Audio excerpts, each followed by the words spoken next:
Oh, And look at that. We are live, Sid. Your question is answered. Are we live? Yes, we are. All the four-letter words, you got to stop using them now. We're live. Come on. I don't want to get shut down. Welcome back to the monthly installment of Unicorn Dispatch Live. I am Bryson Bort, the CEO and founder at Scythe, and I am joined by a longtime friend, Sid Trivedi. thank you, Bryson. Thank you for doing this. It's always easy to come and help you out whenever you send me a note. It's always a yes from me. The compromat continues to work. So I think we should start with how you and I first met, because I think it's a really, really funny story. So I'm going to let you tell it in your words. No. I think you should. Why color. don't you start, and then I'll continue the So story. it's 2018. So we met as you were raising a new round for Scythe, and we spent a bunch of time. I spent a bunch of time thinking about this space, and I think you know this. This is the broader kind of red teaming, pen testing market, something that I've been very excited personally about, and haven't yet made an investment in, as you know well.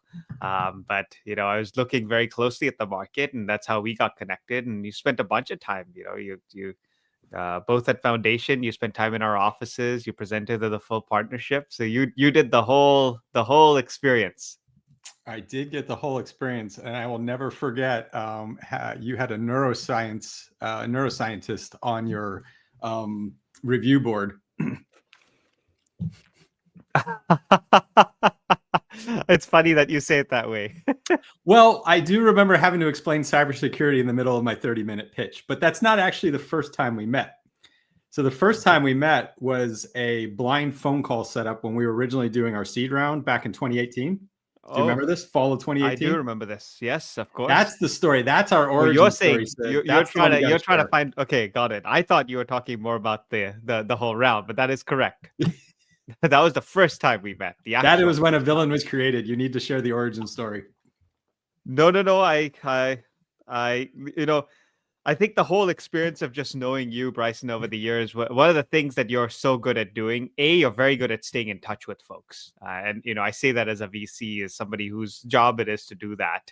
I think you do that role really well. And the second thing you're very good at doing is building communities. And I've certainly tried to take a couple learnings from your experiences and the things you've done, both virtually as well as in person, and try to go and say, what can I do in my little way to replicate some of the great work that you're doing. So one, where Sid is talking about keeping in touch, I have, through my own raising process, I've probably met about 150 different venture capital firms, and I do not stay in touch with all of them. I stay in touch with a select few where I felt that there were individuals there that I personally resonated with and I thought would bring something unique to staying in touch. So, I mean, it isn't just altruism that I'm like, oh, I just have time to stay in touch with everyone. Sid in particular impressed me with his market insights and analysis. That's one of the reasons I wanted to bring you on here to talk about that, because that's where you and I catch up. And I'm just like, here's what I'm seeing, here's what I'm doing. And as a founder, it's important that you're not always just thinking of, what am I trying to raise? What am I trying to do? You need to keep a macro perspective on this. So we're gonna go back to that. But since you aren't going to tell the origin story, I'm going to tell the origin story. Okay, go for it. So I get on this. This is September 2018. Ron Gula has anchored the round. So Gula Tech Foundation has anchored us. We're on our way to a projected $3 million close. I'm meeting with Sid, so this would be a seed level stage, and we had just lost the Cynet competition. So for those of you who don't know, Roberto Rodriguez runs Cynet, and what is so interesting about Cynet is a lot of awards are kind of actually purchased. Hey, for $5,000, you too can be a cyber defense unicorn, as opposed to Cynet, which really is a competitive, independently run competition. So it means a lot. I have always looked at it personally as an event that I, as a founder, sharpen my pencils on my thinking, my analysis, and like almost setting my strategy as my application for that competition. So I'm meeting Sid and we're starting to talk. I think I was even on a train up to New York City. And Sid happens to drop because I was like, oh yeah, I'm a little frustrated. I just lost this competition. I don't think I should have lost. And Sid goes, I'm a senior judge for Cynet. And I was like, you motherfucker. I I remember was this. like, I'm coming for you. Why the heck? And what had happened is that year, XM Cyber had won. And XM actually stands for Ex Mossad. And so I'm going with Sid, and I'm like, here, I'm breaking down the market. I'm breaking down the technical competition. And I'm like, this is why that was a wrong decision. And Sid just dead ass goes, yeah, but he used to be the chief of the Mossad. Who are you? And I was like, fair point. Fair point. That's it. You win. You're right. I would have awarded it that way too. I remember reading the comments of folks because we had just gone through the process of deciding, and I think the UK. I don't remember exactly where you were. So the top 16 for context, and everybody else who's on this call and hasn't applied to sign it, but the top 16 companies make it. And Bryson, I don't remember exactly where Bryson was with Scythe, but I remember he was very much close We to were really very close. We were close on to the bubble.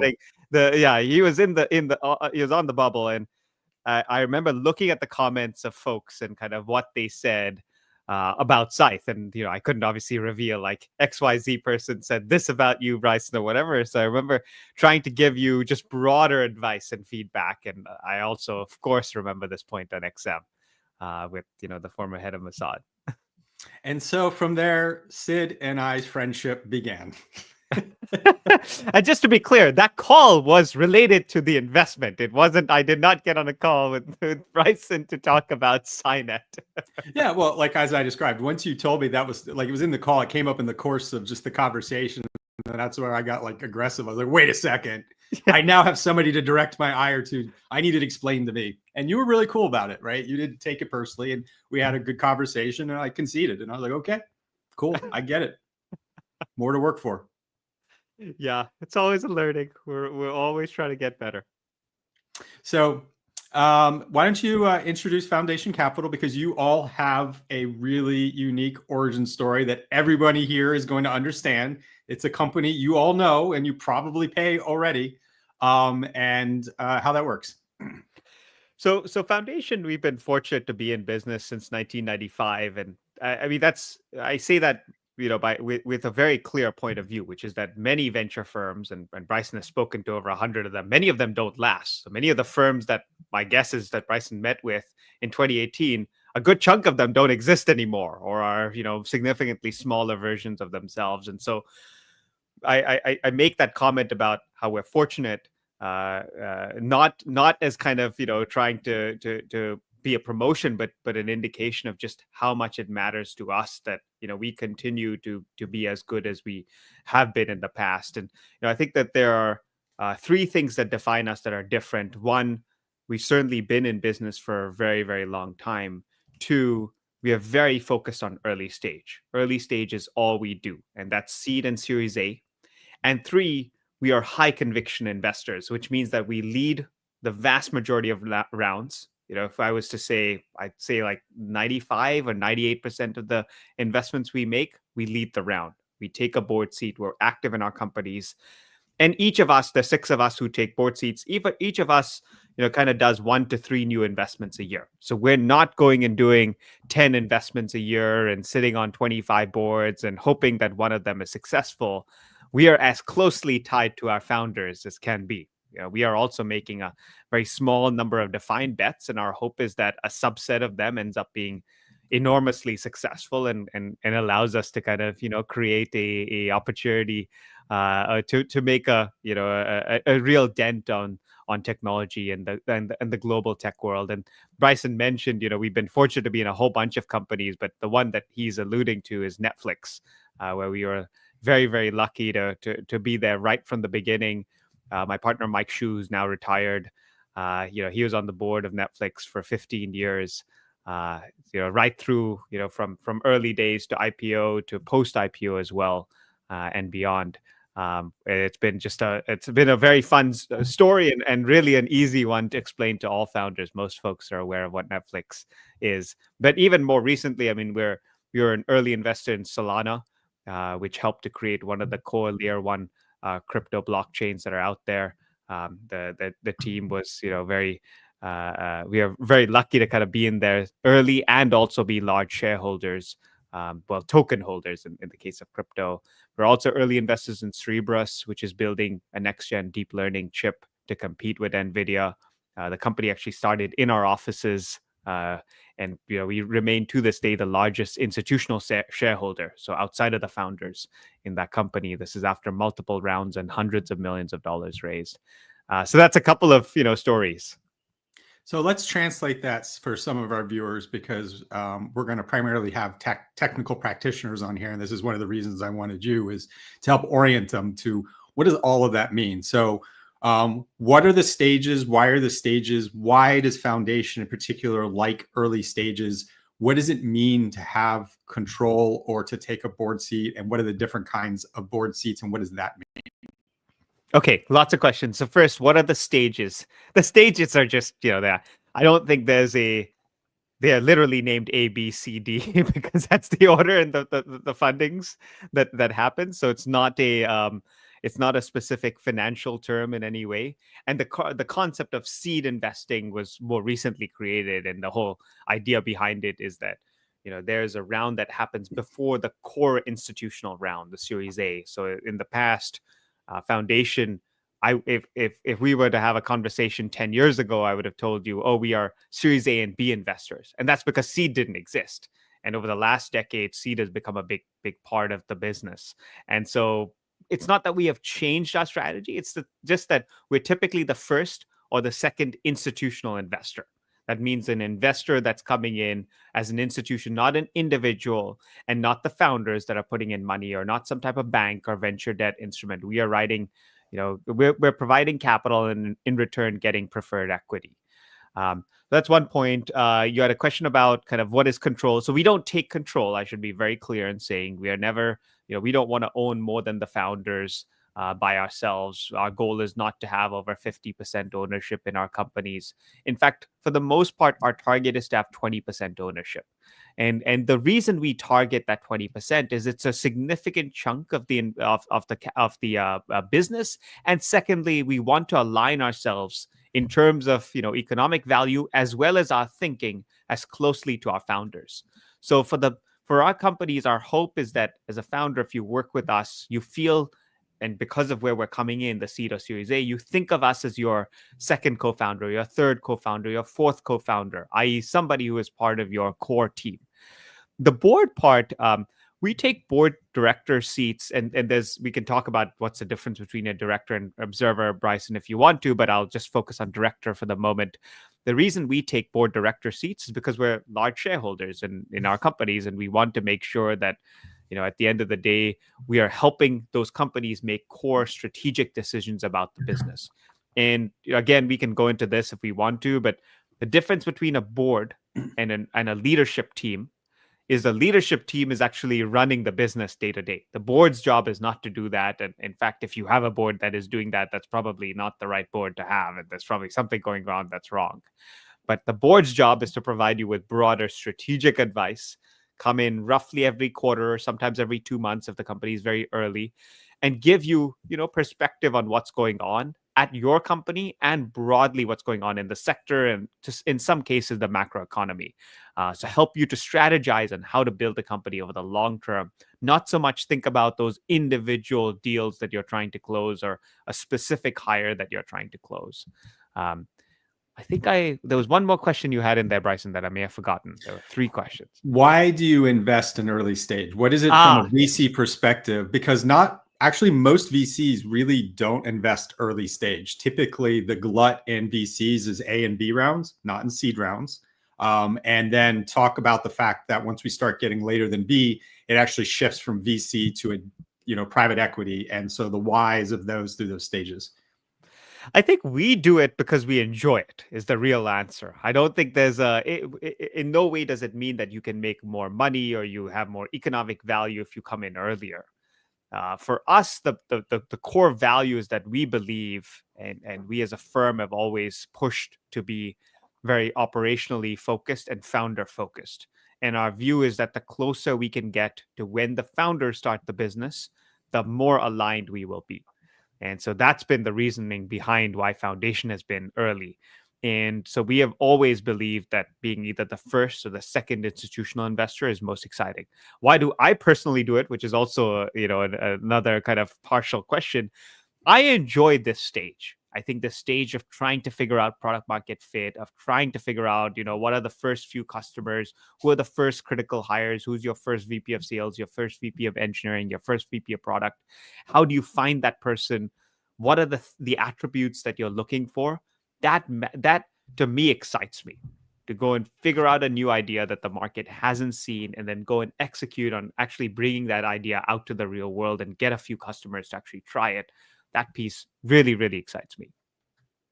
So most VCs shy away from seed because there's a higher level of risk, right? If you think about it, the further a company gets along in maturity, the higher the probability that they will be some level of success. And so by definition, seed, the reason it is called seed is because you're making lots of small little investments, right? You are literally spending financial seeds around that you hope bear, and then it starts getting to larger rounds and more of an investment. And so it is unique that foundation capital has that interest in the seed level. And Sid talks about it from a passion perspective because it is kind of fun as an investor to get to see all of these different technologies, meet all of these different personalities. Some of them are really crazy personalities. And from there, decide and go through that process to decide who you effectively want to it's like getting married. Because you're now stuck, right? The finances, your lives are now intertwined for better or worse until bankruptcy or acquisition do you part. And so it's just like a marriage, and that's the thing I wanted to highlight with Foundation Capital is you're unique in that regard. There aren't a lot that do that, and so as you described it, that motivation is interesting. Maybe one more thing I should add. I think that there's a partial question that was hidden in there, which is why don't we do the other stages? Why don't we also do, later stage? Why don't we also do B's and C's? I think that for us is very much a very different point of view from the rest of the world. We strongly believe at Foundation that if you want to be really good at something, you have to focus on it. And it's very, very hard to be good in 10 different things. And so our view has been that we can either be very, very strong early stage investors, or we can move and we can be very strong growth investors. But to be able to do all of them as one person is very, very complex. And the reason it's complex is that if you invest $3 to $4 million and you lead a seed round, and at the same time you're writing an investment that's at $30 to $50 million, and you're leading a Series B or C round, even if in your mind you try to say, hey, the ownership that I have, how much I own of that company is still roughly the same, you're still going to be thinking about the capital dollars that are at risk at any given time. And so you will always gravitate towards helping the second company more than the first, because you're always going to be thinking, well, the second company is like, 10 to 100 different companies at the first bucket. So I should be focused on that second company. And so you will gravitate away from spending time on those early investments. And if you gravitate away from spending time in those companies, you won't be able to help them. And ultimately, it's not that they may completely fail because you're not there, but you won't be able to add the value, the incremental value that you have said that you will be able to add if you made the investment. So our strong belief is that you have to have focus. And the only way to drive focus is to go and, pick. And in this case, we have picked early stage. And then each of us also domain focused. I'm sure we'll get into that. But, in my case, I spend most of my time in security and IT. So I have a lot of perspective on that market. If you want to go and build something in fintech, I can connect you to, one of my partners who spent 2 decades in the banking side. So before we get into domains, just closing that out. So there's a stage that you no longer invest in, and VCs sort of fade out, and it starts to become now private equity and strategic investors. Can you explain that part of the market? Who are these firms? Why are they built the way they are? Why is that the point that there's this transition from what you do as a VC to this other financial capital category? Yeah, and the way I describe it is it's actually very confusing for technical folks, but private equity, the definition of private equity is investing in private assets, i.e., assets that are not public. And so venture is technically part of private equity. So when you read about these things, journalists will categorize venture capital and private equity, which private equity today is leverage buyout transactions. They will categorize both of those groups into one. And so you will in your mind kind of get confused, like what's the difference between these groups? But let me try to define the two as much as I can. Venture capitalists, and this includes everyone from seed all the way to late stage venture capitalists, their core goal is to invest in next gen technology. They ride an investment, and they are not control investors. So, the concept is that none of them are going and, trying to own a significant portion of the business where they control the investment. So they're not trying to get over 50%.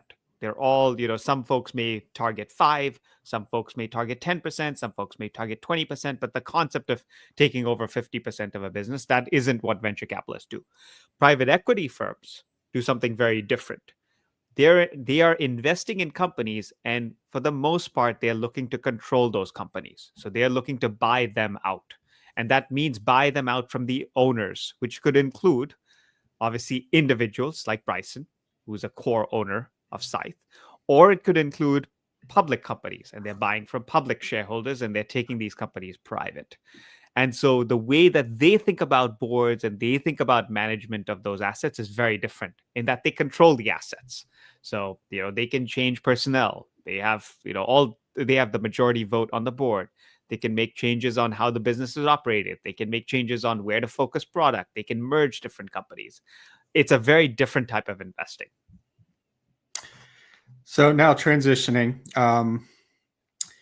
your company, Foundation Capital, has been in operation for 30 years, which is rare. And you have different domains that you invest in. So it's not just we just invest in cybersecurity. Let's talk about that, investing in different domains. Why do we want to specialize in that? And then we'll pivot back to cybersecurity. Sure. So we invest in 3 broad areas today at Foundation. And Foundation has obviously changed in how it thinks over the last 30 years. As Bryson mentioned, because we've been around for a while and because technology has evolved, we've had to evolve. So today, Foundation focuses on enterprise software, which is roughly 60% of what we do. Fintech investing, which is roughly between 20 to 25%, and crypto investing, which is the balance of what's left. So that's roughly kind of how we break out our investing strategy. And then within enterprise, and I'm assuming most of the guests you have today, Bryson, will be, kind of focused on enterprise software. Within enterprise, we do everything from application software, which is at the top of the enterprise stack, all the way down to core infrastructure. And security in that stack usually lives in the middleware. So it lives somewhere in between application and infra. And each of us focuses on one of those 3 broad buckets. And then even within those 3 broad buckets, we focus on specific subsegments. So we're not all doing cyber in the enterprise side, as an example. So what is your view of the cybersecurity market? My perspective is 2013 with the Target breach was the transition point. It was yet another domain. It was a market. I mean, it was growing, but it hadn't really attracted both the capital from the investment perspective. And then, I mean, these two go together because you don't just pour capital into something that we don't expect a return from. So the shift there was, of course, public and private organizations throughout the world after Target were like, oh, this could affect us. And that's where we saw the exponential growth in the cybersecurity budgets from 2013 to about 2022. Is your question how has the market evolved? Is your question what's the market today? Give me a sense for kind of what would be most again. I like origin stories because we're creating a foundation, right? We've covered foundational vocabulary, we've covered foundational concepts, so now everybody can follow as we now start to dig into what the ecosystem actually is, and then more importantly for them, what does that mean to you, right? I'm a random SOC tier 1 analyst. Why do I care, right? So what is your view of the history of the cybersecurity market? What were those factors? And then catching us up today, making, if possible, highlighting key milestone points. Like, for example, I brought up the Target breach in 2013 as one. So I think, we've in the past, particularly decade, we have seen a significant change in, how cyber is viewed. And you mentioned breaches. I think they have indicated some of the changes. I think the second thing that's been happening is the role of cybersecurity teams has also changed. So if we went back 10 years, you went back a little bit more with the target breach, but if we went back 10 years, there was no real CISO, Chief Information Security Officer. Typically, that person was kind of, a director level security leader. They reported into somebody who reported into the security team, into the IT team. And then, in some cases, they didn't even report into IT. They reported into legal, and legal then reported into the CFO. So the concept of kind of a chief information security, officer, a C-level executive who is responsible for the broader security of the company, just didn't exist. And Bryson described the target breach. I mean, obviously, we've had Equifax, we've had Marriott. There've been a whole set of breaches, and every time a major breach like that happens, it pushes board of directors at predominantly public companies to recognize that cybersecurity is an area they really need to think about. And because they need to think about it, they need to elevate that position of that leader. And so what we've seen in the last decade is, yes, the number of threats has gone up and the complexity of those threats has gone up, but also the security teams that are managing security posture at these organizations have also been elevated as those threats have happened. So today, the concept of a CISO serving, on the leadership team is not abnormal. The concept of a CISO presenting to a board of directors quarterly in a public company, not abnormal. The concept of a CISO reporting directly to the CEO of a public company, also not abnormal. And now we're even seeing the concept of a CISO being on the board of directors themselves, whether that's of their company or somebody else's company, is also not as abnormal. So that's been a significant change in terms of, for all of us, the highlight of cyber as a category broadly in the enterprise. The third thing that we have seen is, while these breaches have become more and more complex, the quality of the folks in our industry has also improved, which is that as you see more breaches and as more breaches are talked about publicly, more and more folks are interested in joining our cybersecurity sector. And you will remember this, Bryson. It was certainly not true for me, but when I was in college, there was no option to go and specialize in cybersecurity. It just didn't exist. One of the few colleges that had programs like that was Carnegie Mellon. We've seen lots of great people come out of CMU because of that. Because there was a program that they could go and enter. There were a couple of these schools that had these programs. Now it's not abnormal to see it in most universities that there is a cyber program. And I mean, there are lots of people who come out of college and want to focus on this sector, and that's been a huge advantage again for us because it creates more talent. We've had a big talent shortage, and I think we'll continue to have one, but it is becoming easier and easier by the day. So those have been kind of the breaches point that you mentioned, which I think continues to be more and more elevated. And every time we see a major situation happen, it's something to think about. The role of the CISO and the teams that report into the CISO has been elevated, and the fact that people want to come into our sector from a young age, that they're not kind of randomly entering our sector. I think each of us has generally randomly entered cyber. The idea of somebody saying, "Hey, I went to college and decided I wanted to do cyber." If you talk to anybody who's been in this industry for more than 10 years, I think you won't find a single person who's in that bucket.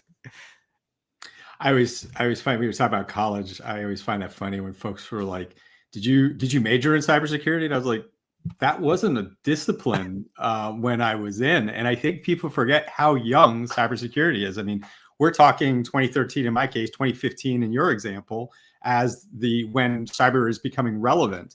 And when I really mark from an economic perspective, really where cyber even became, let's call it mainstream, I say that's 2000 plus or minus, because that was when AV and firewalls became commonplace in an enterprise.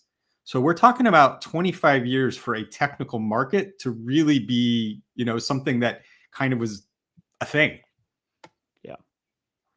And for context, I mean, in 2012, 2013, 2014, if you asked somebody, I remember I worked in investment banking at the time, if you asked someone like, what is the future of cyber? They would have told you, well, it looks like cyber is owned by a subset of companies. Symantec, McAfee, Trend Micro, Checkpoint. I mean, that was it. There was no There weren't, 50 other or 1,000 or 2,000 other companies. The concept was that there's a subset of these companies that matter, and then that's about it. And it wasn't obvious that we would see this, birth of new innovative companies that would pop up over, the next decade, and certainly that has happened. So in your list of domains, and where you broke down enterprise, I'm going to presume artificial intelligence is inside of that. And I think we need It to is. address that boogeyman, because that's where I think there's been a lot of a shift. So the investments period have been down since 2022, and particularly in cybersecurity, but mostly because cybersecurity was like this, and it has come more down to earth, where it's like kind of like any other domain, as opposed to where it was enjoying its rocket ride up. And that looks like it's been supplanted by artificial intelligence. What do you think? So we don't think at Foundation, we don't think of artificial intelligence as a completely separate sector. So it's not like somebody works on AI investing. The way we think about the firm is we think of one firm, three broad areas, three practice areas: the enterprise, the fintech, and crypto, going after two mega trends. And those two mega trends, one is artificial intelligence, and the other is the blockchain. And we're going after those two mega trends in different ways in those three practice areas. So on the enterprise side, the mega trend is AI, and we're thinking about how will AI impact every single company across our stacks, whether that be in the core infra stack. I mentioned Cerebrus, which is building a deep learning chip and has been building a deep learning chip for over 10 years, all the way to the application layer. There's AI and how that is changing cybersecurity, and specifically cybersecurity workflows. On the fintech side, that touches the artificial intelligence trend and the blockchain trend, because we are seeing a whole bunch of, on the blockchain side, impacting fintech from stable coins, as an example, which is a big new topic. And then crypto, obviously, blockchain is the core kind of mega trend that's driving crypto. So we don't think of AI as kind of a subsector that somebody is kind of responsible for investing in. Okay. So it's 2025. We certainly have lots of weird things happening in the macroeconomics of the world. How is that going to impact us? Do you think that the overall economy is going to continue to be an issue to us, taking it away from the overall economy? How do you see the trends inside of the cybersecurity market? What does that mean? So I think well, the economy is having a whole, massive change. I think it's very hard for any of us to predict what's happening, because the administration has changed its strategy a couple times, and that's made it, a little bit harder for us to go and assess what's going on. But we're all having to react, and currently, what we're all reacting to is what's going on with, U.S. trade policy, and how that's impacting global trade policy. And I think the most important thing I can tell to founders on that topic is there's a view that tariffs don't impact software, which is true. That is 100% true. No confusion there. And so there's an opinion that, these tariff wars will not have any impact on startups, and so just ignore it. Think of it as irrelevant to your day-to-day thinking, and that's absolute. That could not be more wrong. And the best way that I can highlight that to founders is just ask your customers, what are they thinking. Talk to your customers and just ask them how they think about budgets in this complex trade environment. How does that impact their IT budget? How does that impact their security budget? And you'll be surprised by some of those responses. So I think that's one way. There are lots of other ways that the U.S. trade policy could impact things. So I think that we are going into uncertain times on the macro and geopolitics side. On the cyber specifically, I think the opportunity in cyber continues to remain very strong. And the way I would describe that is it is still a top 1, 2, or 3 budget area for the vast majority of CIOs. So IT leaders, when they think about areas that they really care about, cyber is still top 1, 2, or 3. And it does not look like it's going to drop. In fact, it's one of the few categories that has consistently shown increase in spend over the past decade. So that problem I don't think we will see. maybe going down a little bit deeper into the micro kind of our cyber landscape, the biggest thing that we have to adjust to is what you mentioned, Bryson, which is that we have seen a massive increase in companies. I mean, there's somewhere between 5 to 6,000 cybersecurity startups today, which is like orders of magnitude what it was 10 years ago. And so trying to navigate what allows us to be differentiated, what makes one cyber startup different from another cyber startup is very, very hard today. And so you as a founder need to think about what is your technical moat, which is important, but also what is your go to market mode? What's going to be your unique way of selling your product to the customer? Those are kind of, if we were to go into the three broad areas, the big macro kind of what's happening broadly in IT spend, and then very specifically in the cyber landscape. Okay. Following from where you were going there, we have a question that sort of builds out on that. With the cybersecurity market saturated, 5 to 6,000 startups, with a lot of cybersecurity startups, how do those startups stand out in the industry without being overlooked and maintain success? I think So it's very if we could break it down, right? So you're an investor, right? So how does a startup appeal to you? And then once you invest, or what you've seen, how does a startup then continue that in operation? So kind of the two phases. so. You know, I think for investors, particularly at the earliest stages, so the stage that I operate in, we are looking for three different things. We're looking for team and what differentiates a team. And what's the special thing about this team that makes them uniquely capable of ideating and building a company in this specific space that they're going after. We're looking for product. And sometimes there's product that we can evaluate. Sometimes it's a pitch deck that we're looking at. But we're looking to understand what is the differentiation in that product. And then we're looking at the market. And that's not the cyber market more broadly in this case. We're looking at the specific subdomain of the cyber market. What makes that subdomain very interesting today? What are the changes that are happening that will create an opportunity and the ability to go and build something special in that space? So those are the three things that we spend time looking at. And then, of course, a little bit later stages, folks think about metrics and where you are and how you're doing, and how is growth and what's pipeline coverage, and those other topics. And then all of us are always thinking about the terms of the deal. Whether you call that valuation or something else. So everyone's thinking about, well, what is the investment? How much am I getting? What's the price? What do I think, this company could scale to? But that I always look at it after the fact. That's if all the other four boxes are checked. If they're not, then it's just not interesting. Your second point, Bryson, was on what is the broader market, and I think you're trying to ask, like, what are customers looking for? The customers with cyber startups, what they are very interested in is what is the specific pain point that those startups are trying to solve, and does that is that something that resonates with the customer?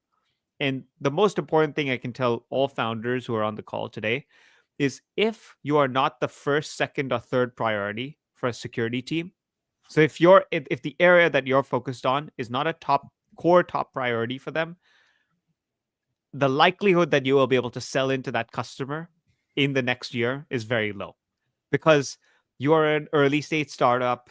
You don't have a bunch of references. You won't have as much capital. Like, there are all these things that you're gonna face.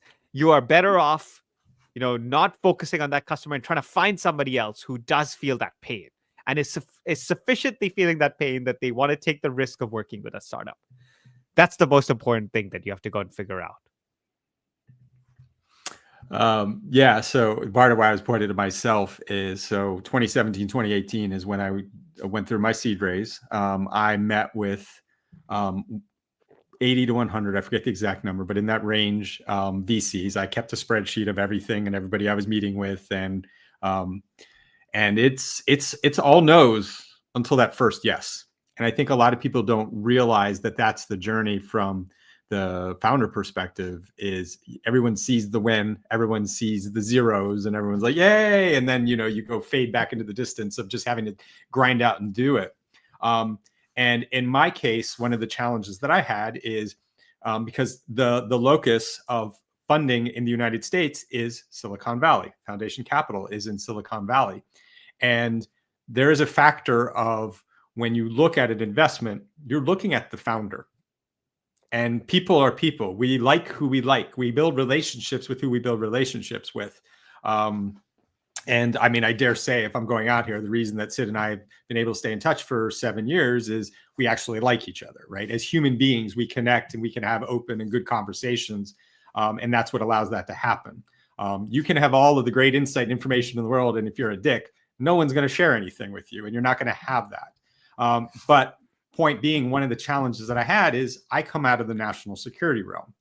There are investors who are interested in national security startups as a particular little niche subsector. But I would say for the greater majority, what they look at is, I don't know who this guy is. This guy is not connected into my network. He's new to all of us. And by definition, he has no experience or past performance in the commercial product market. Now, in my case, I'd already been running a consultancy that I had founded by myself back in 2013 called Grimm. So I had bona fides of commercial business, but that's not a product business. And I think a lot of people don't realize that there really are two very different things. Like training and services companies, those are services. It's a different way of what you have to run a company. And if you've ever seen my talk on entrepreneurship, those companies should not raise money. That is, the investors don't want it, you don't want it. Nobody wants it. That's not how it grows. Product markets require significant capital investment because there is a lot of work that needs to be done to create what's called a minimum viable product, an MVP to go to market. And the definition of MVP is whatever some customers are going to pay for. That's it. Whatever that is in your space, you have to understand what those folks determine is value, what's the minimum value that they're willing to buy into. And then that's what you have to build to. And that takes a lot of money and a lot of time. It's not the kind of thing that if you think it's a guy sitting in his garage and 3 months later something pops out, that isn't really how it works. But summary here, relationships are important. When I started my journey, was an unknown. And it took a lot of time for me to become known enough where that would now be an option for me. And so that's something else to realize along this journey is money is not equal. And how they invest isn't just a technical market evaluation as well. Great way to put it. So following up from the earlier piece, is there a particular category of companies these startups fall into? Are they mostly security testing, MSSPs? Like, what do you see? These are net new startups that are popping in. The answer is no. When you have this many companies being created, there's almost every category that ends up somebody's creating a company in every category. Today, there are a lot of people building in identity, a lot, and we're seeing a lot of companies that are being created in identity. And by the way, this doesn't mean you should build or you shouldn't build in these categories. I'm just trying to answer that question. We're seeing a lot of kind of new companies being created in SOC automation, and we've seen a decent amount of new companies in cloud security. And the funny thing is, the reason these three have ended up being the ones where there's a lot of kind of net new companies is because when you go and talk to the customers, these are the three areas that they're thinking about right now.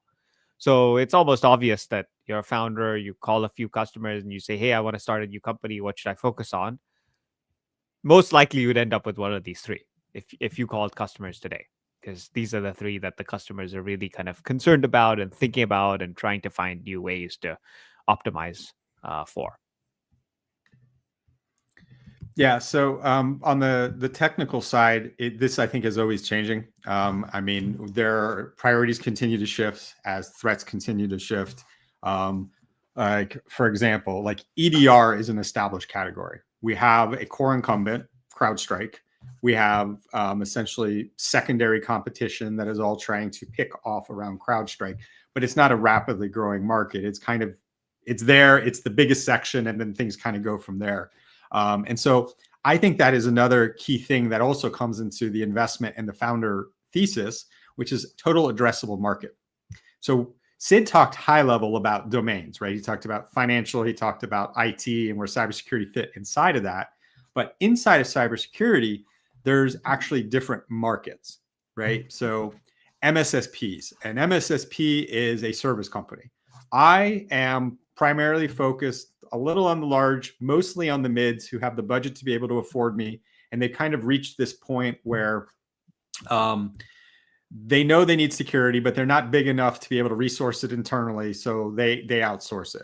The easiest way I like to think about this, and Sid, you actually kind of explained it, is I created this concept I called the line. And the line is, if I look at an average company, the largest budget item in any company is core operations. And core operations is how I make money. Cybersecurity is not how most companies make money. So that's my core business operations. And so that's typically going to be anywhere sort of 80 to 95% of my budget, because that difference is my net margin and where I'm actually making profit. So that's where the line starts. Then, because I'm a modern business, I now need to spend some amount of that line on information technology. And usually, again, depending on what my business is in, what vertical I'm in, that's probably going to be about 5 to 10% of that business operations budget. Now, keep in mind, we haven't even gotten to security yet.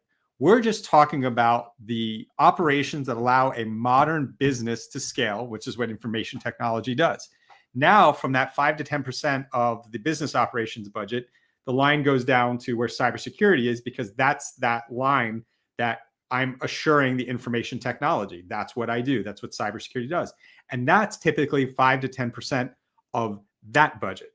So now you start to do the math, and you can do a 5 to 10% times 5 to 10%. That's the whole potential cybersecurity budget that that company can possibly have, like, period. Now, you can have a little bit of sigma and outliers in different directions. You can have verticals that emphasize things differently. Finance is going to be higher. Manufacturing is going to be lower. But once you understand that line, you start to realize those are the fundamentals that actually add up to all the individual buyer potential. And that's what creates a total addressable market, because that's all the money that's even possible that's there. You can't go past it. And then where it gets even more, so like Scythe, where I fit, I am a niche inside of the cybersecurity line. I am not, we are not, we would be what we considered a must-have, right? EDR is considered a must-have. I can't plug a computer into a network if I don't have EDR. That is the buyer mentality. However, I have no problem plugging a computer into the network without validating or testing it, right? Now, that's changing as folks are starting to realize it turns out that the two go together. An EDR that isn't tuned or isn't checked, or any control that isn't tuned or isn't checked, has minimal value. And so being able to do that is increasing. But that took a lot of time. I think you put it well. I think the one other thing I'd say for founders who are listening, there is a view that for net new founders, so first time founders, that if I want to enter the space with a new startup, I have to come up with a new category. Like, I need to go and find something that's special that no one else has done. And that could not be more wrong.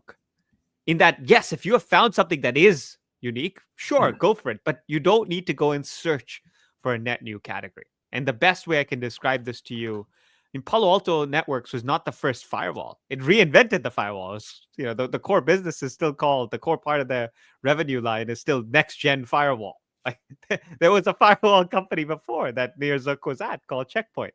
They did not invent the firewall.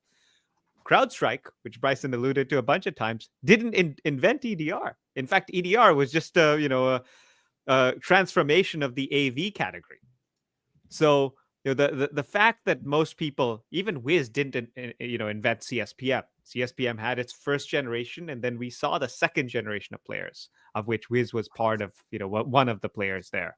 But the first gen was folks like Dome9 and Redlock and Evident.io.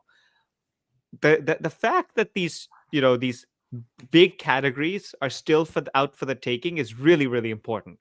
What you need to go and figure out is, if you're going to tackle a big category, what is your special way? What are you doing that hasn't been done before, and where you actually believe that you can go and build something? If you don't go after the big categories, they'll just stick the way that they will.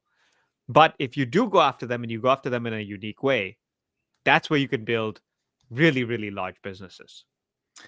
Two modern examples, I think, that illustrate that are Duo, who revolutionized MFA. There was an existing category, and they came up with a different way to make the user experience easier. Boom, unlocked sold for $2.3 billion to Cisco. The second, which I think is more is a different approach, is Huntress. So Huntress is an MSSP that was founded by Kyle Hanselman, who I used to work with a very long time ago. And what he did is he didn't create a different kind of MSSP.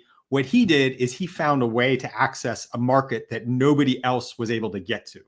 And so it was kind of like, if I drill in the right places and I drill far enough, I will find a lot of oil, and I will come up with a way to do that in a cost-effective manner that nobody else has been able to do. And that's why Huntress was able to access the small business market that everybody else was like, oh, it's too hard. If the cost of acquisition is too much, I can't do it.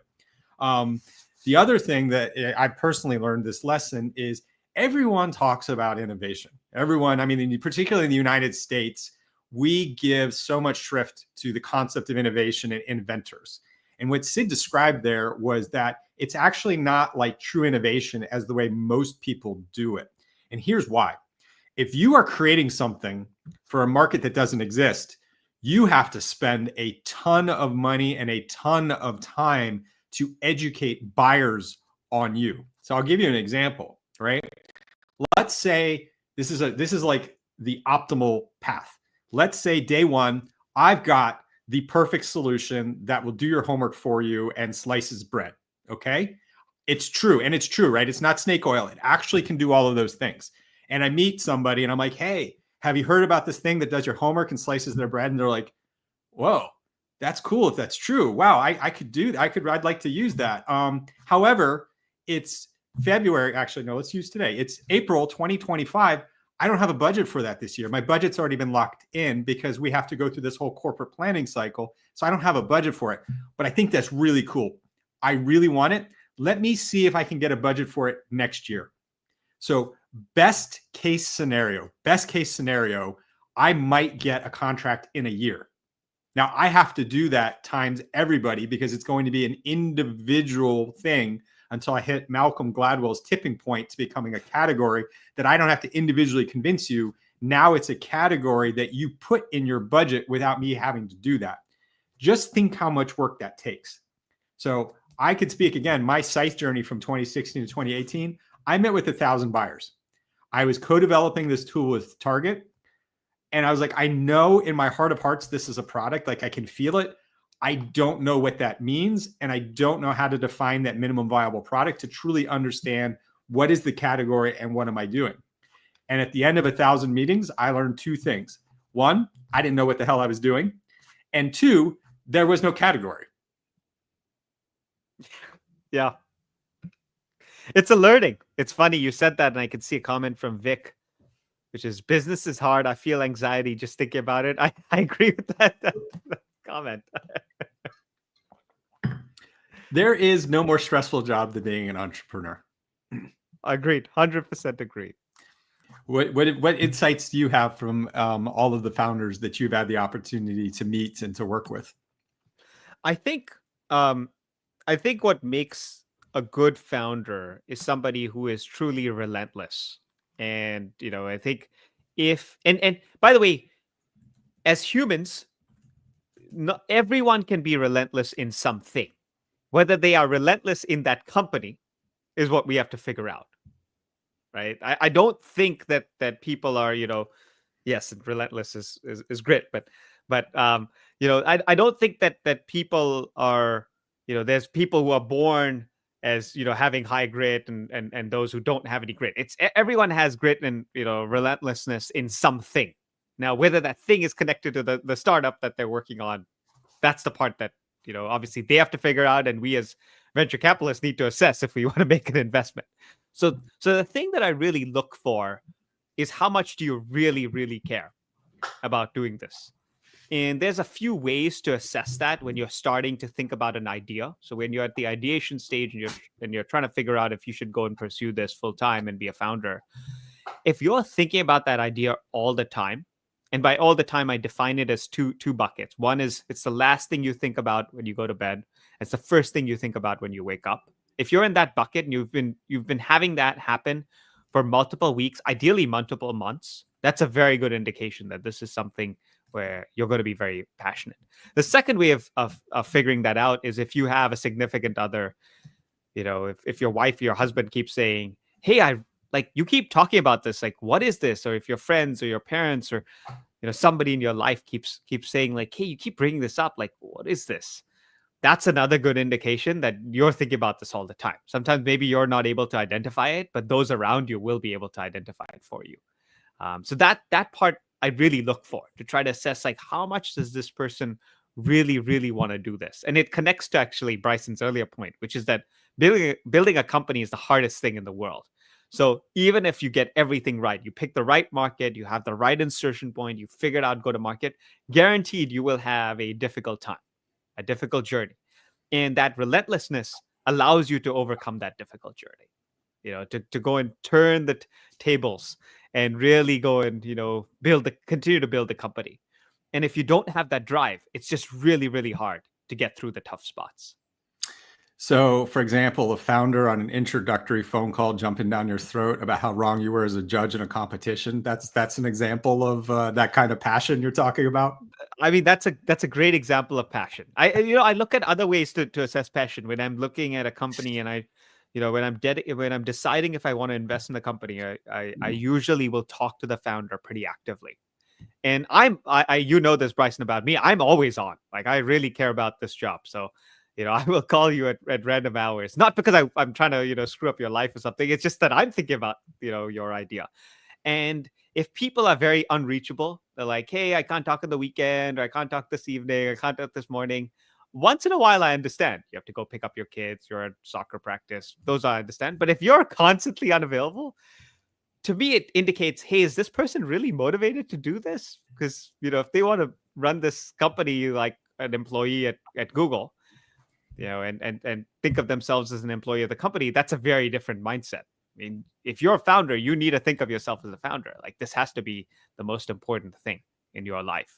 If it's not, then it's going to be very, very hard to go and overcome, building out that company. And I think that is a key insight is being a founder is not a normal job. And all of the debates that we have in industry about work and life balance, by definition, a founder can't have work-life balance. You can't. You the whole idea, the whole team, everything depends on your agility.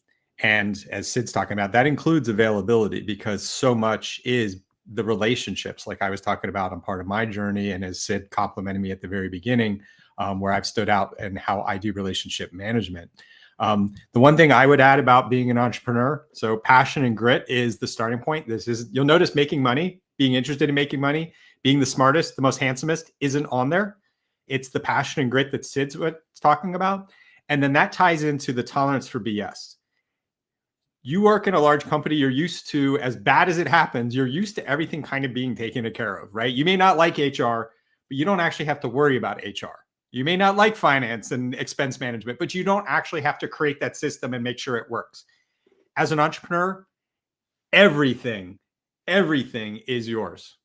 Its existence happened because you created it. Its existence continues because you make sure it does. And if you can't, you don't have a company. And usually we see this happen when things are tough. It's very hard to assess this when everything's going well. You raise another funding round, things are going well, you're hiring people, you're closing deals, all that stuff. It's very hard to assess if you've made a wrong call. But when things are going badly and the founder starts to say, like, hey, like, maybe I shouldn't do this job anymore, like, maybe I should go and do something else, that is a big red flag. At that point, I start to say, shit, we've made a mistake. We have done something, we've done something wrong. There's been something that there's some call at some point in this investment decision process that we got it wrong. And I'd say almost every founder, you can bucket them into these three buckets. And usually they have a little bit of all three. They're mission-driven founders who, they have a specific thing that they want to solve. Maybe they felt some pain and, in this problem, and they feel like they have to solve this specific problem. They're relationship-driven founders. They care about mission, but for them, it's all about, I have the opportunity to work with this group of people, and I want to work with this group of people. And yes, I care about mission, but the most important thing is to work with, my friends, my colleagues, to go and build something amazing. and get more folks. So they're very culture oriented. And then they're financially driven founders. And Bryson, alluded to these folks who are the folks who are doing this to try to make the most amount of money possible. And candidly, if you're in the third bucket, or if you have a big part of your thinking around the third bucket, you should be a founder. Because if you look at the probability weighted, return of being a founder, it's just really bad. The Doug Songs and Ron Gulas of the world are the exception. They're not the norm. The vast majority of founders are not successful in what they do. Like, they are just not successful, and they would probably have been better off at a big tech company. You would probably have been better off as an engineer or a product leader or a salesperson at CrowdStrike or Sentinel One or Checkpoint or Palo than being a founder. So you have to recognize that, look, if you're in this to make money, that may not happen. It just, that shouldn't be the reason you're in it, because you should assume that that is not going to happen. So we're going to quick do our raffle here. So while we had a number of you on, only 2 of you did some really good comments. So let's see who wins. Oh, so close. All right. Jeffrey, congratulations. Please reach out to me and we will get you your prizes. And reminder for everyone, we do these regularly. We have the next one coming up with Richard Seawald from Evolution Equity, who's going to give a little bit of a different perspective. And we have a raffle if you have good questions and comments. So there are a lot of you lurking. If you had participated, you too can get into our raffle for some awesome unicorn swag. So Sid, final closing thoughts. I think the biggest closing thought is you have to, what Bryce and I really touched on today was really understanding, do you want to go and be a founder? And I think always be thinking about that question. Even if you don't want to be a founder today, as a person, you're a technical leader at a great company. Maybe it's a startup, maybe it's a large company. But just think about, what would you do differently in your role, in an area that you find painful, with a group of people who you work with? What would you do differently if you could, be the leader for a day? And the reason I say this is that you never know when that founder itch, comes calling. And I've backed founders who've had that itch at 55, 60. I've backed founders who've had that itch at 25. It literally happens, and everywhere in between as well. It can happen anytime in your career. And just recognizing that, keeping one part of your brain just open to that idea, it'll help you to assess when there's an opportunity to go and build something that may be unique. Appreciate it. And if you have any more questions, y'all, feel free to reach out. But otherwise, Sid, thank you so much, and see you all at the next Unicorn Dispatch Live. Thank you, Bryson, and hopefully I'll see you all also at RSA conference. I'm speaking twice. I will definitely be there. I know that.